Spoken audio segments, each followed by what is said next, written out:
ભાવનગર જિલ્લાનું ખદરપર અને મીઠીવિરદી ગામમાં ખનીજ માફિયાઓએ પ્રકૃતિનો સત્યનાશ કરી નાખ્યો છે.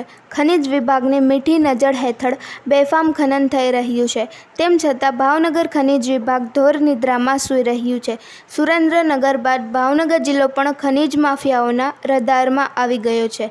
ખનીજ માફિયાઓએ ગામ પાસે જ માટી અને બેન્ટોનાઇટ ખોદીને મોટી સુરંગો બનાવી નાખી છે. પ્રકૃતિના સોદાગર સામે ભાવનગર ખનીજ વિભાગ કોઈ કાર્યવાહી કરતું નથી. તેને લઈને પણ અનેક સવાલો ઉઠી રહ્યા છે. સંધિ જાગૃતિ ન્યૂઝ સંત્રી જાહિદ મદ્રા દ્વારા.